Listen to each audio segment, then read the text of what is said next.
Dans la vidéo précédente, nous avons expliqué qu'un signe de reconnaissance, qu'il soit positif ou négatif, est vital pour l'être humain et qu'en l'absence de signe positif de reconnaissance, l'individu a tendance instinctivement à chercher un signe, même négatif, de reconnaissance, ce qui lui permet de survivre psychiquement.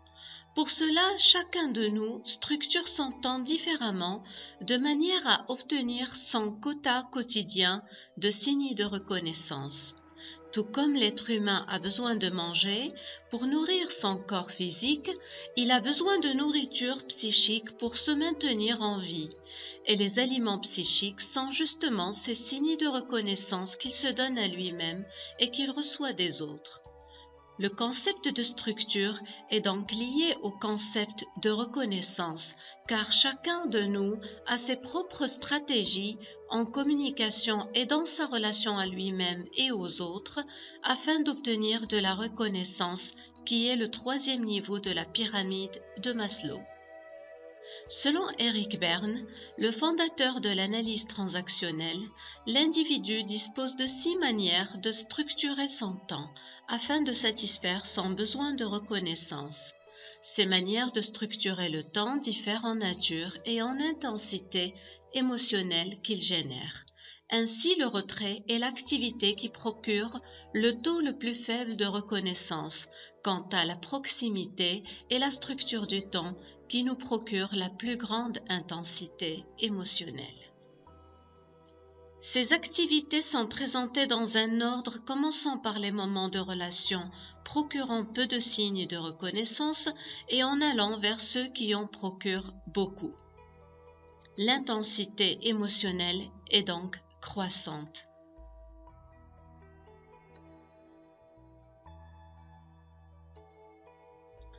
Le retrait est une activité qui consiste à se mettre en retrait des autres. La personne n'a donc aucun signe de reconnaissance de la part des autres. Cependant, elle peut faire des choses qu'elle aime ou une activité qui lui fait du bien et qui lui procurera de l'autoreconnaissance.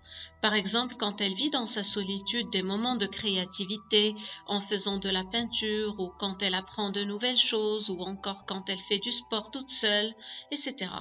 Cette manière de structurer le temps peut être bénéfique quand la personne se repose ou quand elle se ressource, dans une méditation, une prière, quand elle est impliquée dans ce qui est important pour elle et quand elle se sent productive. Par contre, quand sa solitude est subie, quand c'est une manière de fuir les autres et quand la personne rumine des pensées négatives quand elle est toute seule, cette activité devient une source de malheur. Dans ce cas, elle est à éviter. Après le retrait, il y a le rituel et c'est la fonction fatigue qui nous permet de maintenir le contact avec les autres. C'est la base de la vie sociale. Ce sont de simples échanges prévisibles et répétitifs comme « bonjour, comment ça va, il y a longtemps qu'on ne s'est pas vu », etc. Ils sont positifs en ce qu'ils permettent de manifester aux autres de l'attention, d'exprimer le désir de démarrer ou de garder le contact. Ils sont négatifs s'ils sont l'unique forme de contact avec les autres. Ils signifieront que l'on est toujours superficiel avec les autres. C'est une activité qui reste très pauvre en strokes.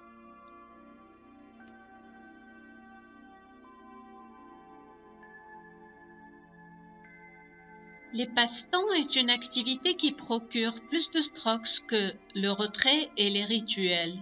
Tout comme son nom l'indique, c'est une manière de passer le temps en bavardant sur des sujets banals comme la météo, la télévision, les voitures, les enfants, etc. Ce sont des discussions faciles et qui n'engagent à rien. Nous retrouvons souvent ce genre de discussion quand nous sommes dans le train ou dans une salle d'attente avec des personnes que nous ne connaissons pas et que souvent nous ne reverrons jamais. Ils sont positifs en ce qu'ils permettent de détendre l'atmosphère, de faciliter l'approche des autres sans risque de conflit. Ils n'impliquent pas la personne dans une quelconque relation. Ils peuvent être négatifs si la personne se limite à cette unique forme de contact avec les autres. Les passe-temps ne procurent pas un apport suffisant en strokes. En famille comme en couple, L'individu ne peut pas se suffire à ses passe-temps pour nourrir sa relation. Il a besoin de bien plus que ça. Certaines familles, certains couples et certains amis se limitent malheureusement à cette manière superficielle de structurer le temps, qui est très pauvre en strokes et qui finit par tuer leur relation. Les activités procurent une reconnaissance conditionnelle. Elles représentent les fonctions référentielles, connatives et cognitives de la communication. Elles sont bénéfiques quand elles nous permettent de réussir un travail, de nous épanouir en société, car cette manière de structurer le temps se fait toujours avec les autres.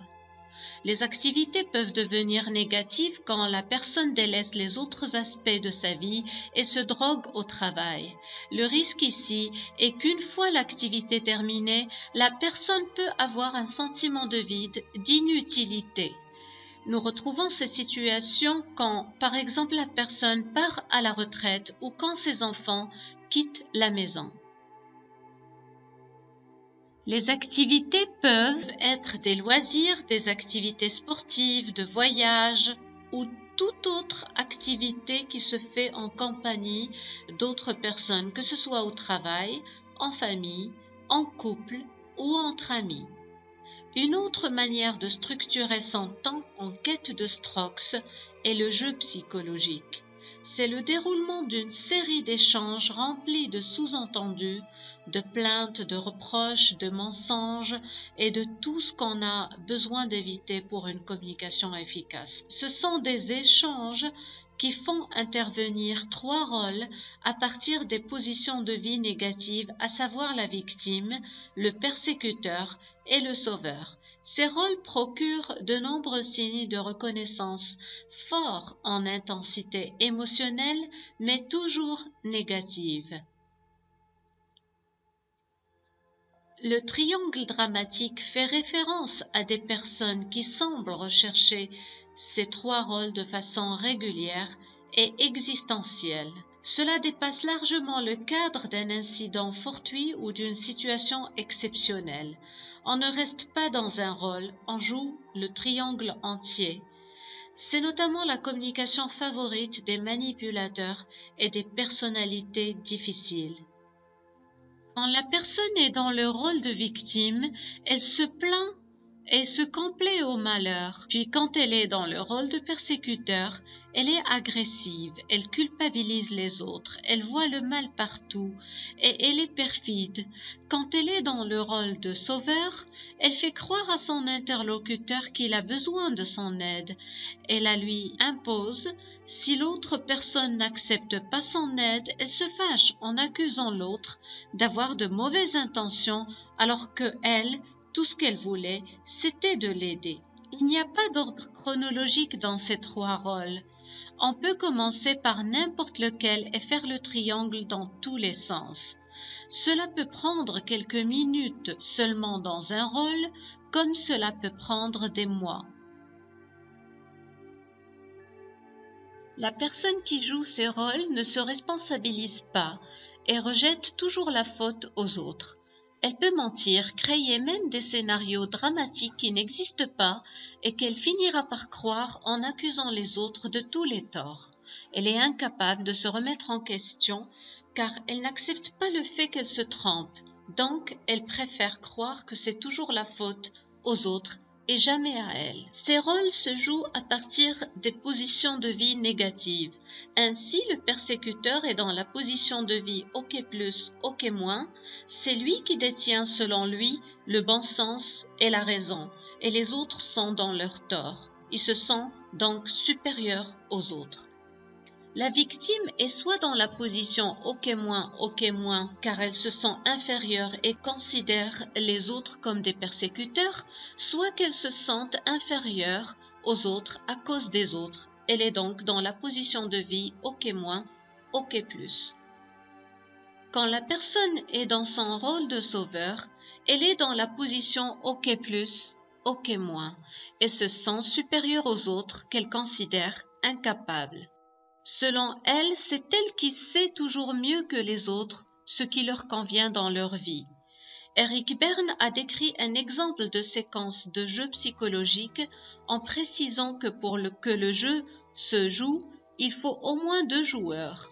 L'un va d'abord lancer l'hameçon avec un appât. L'appât, c'est ce qui donne envie à l'autre de mordre à l'hameçon.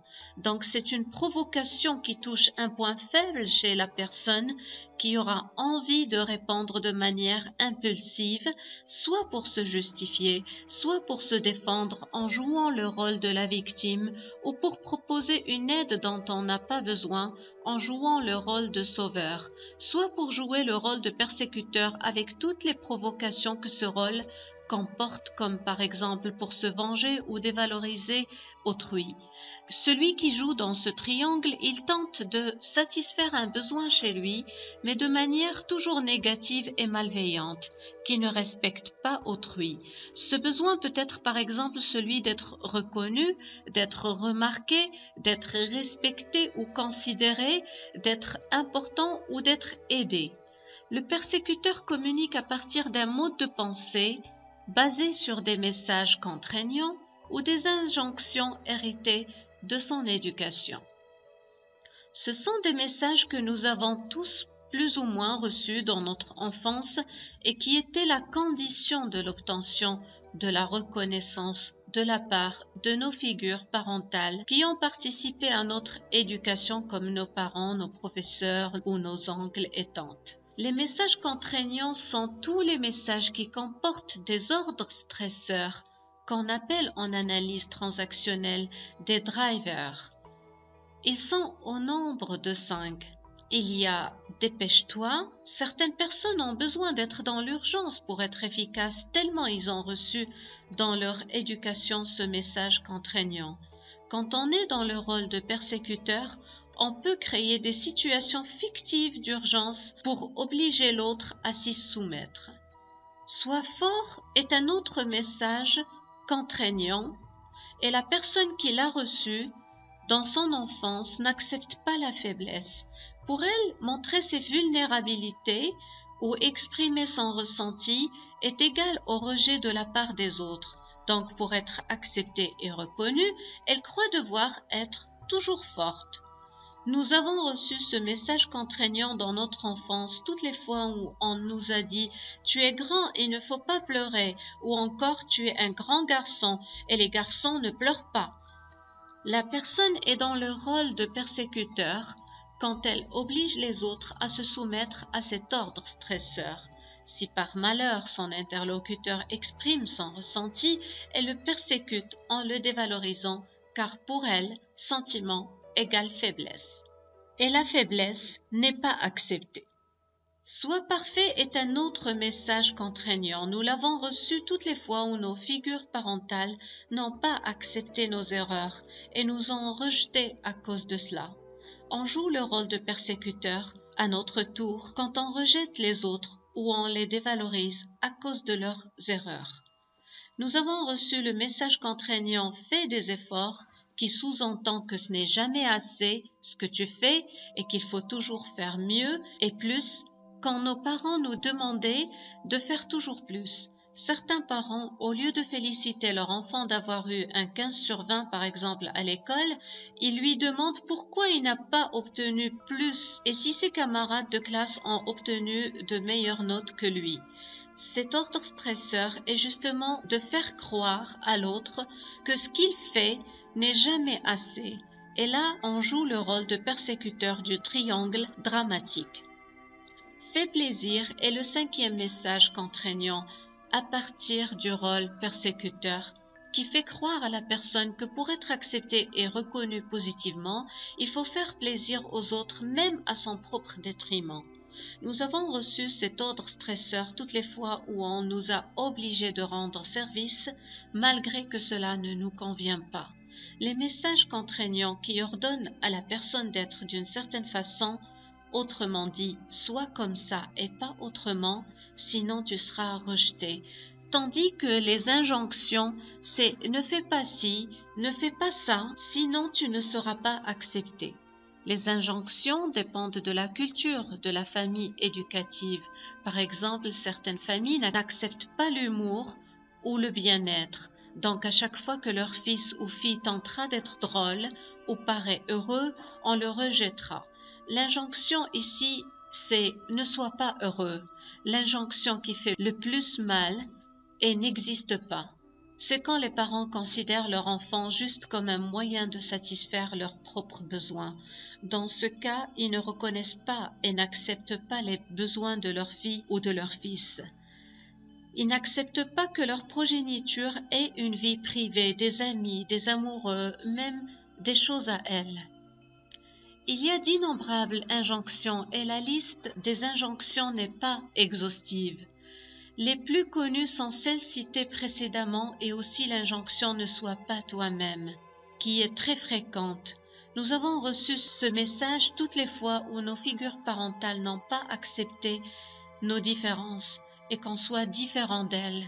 Quand on n'a pas accepté que nous fassions nos propres choix de vie et quand le parent décide pour son enfant quelles études il fera, quel métier il fera, etc. Pour avoir une communication efficace, nous avons besoin de veiller à ne jamais entrer dans ce jeu psychologique. Pour cela, il est indispensable de le repérer d'abord en identifiant les rôles du triangle dramatique.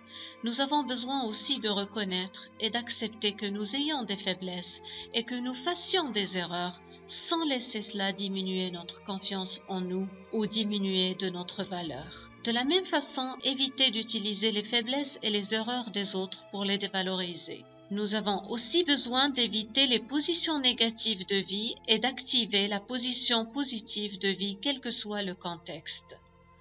Le silence peut aussi nous éviter de jouer au jeu psychologique. Autrement dit, nous pouvons éviter d'entrer dans le triangle dramatique en intégrant à la place le triangle des permissions, c'est-à-dire permettre à l'autre de faire ses propres choix et expériences de vie sans le rejeter ni le dévaloriser, tout en lui offrant notre soutien et notre protection aux besoins tout en laissant la liberté à l'autre d'en bénéficier ou pas. D'autre part, au lieu de nous sentir démunis face à une situation, reconnaissons notre part de responsabilité dans ce que nous vivons comme expérience de vie et cherchons un moyen écologique de satisfaire notre besoin dans le respect intégral de soi-même et d'autrui.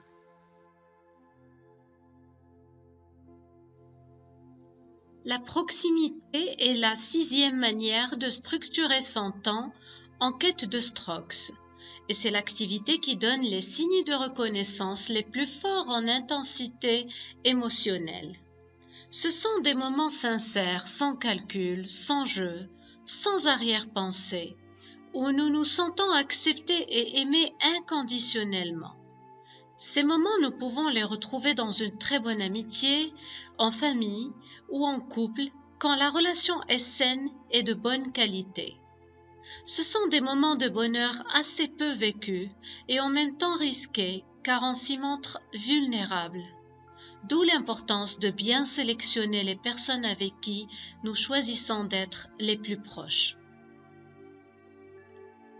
L'être humain a besoin de vivre ces moments de proximité où il peut montrer librement à une personne proche de son choix ses vulnérabilités, ses rêves et ses craintes, tout en étant accueilli avec une bienveillance inconditionnelle.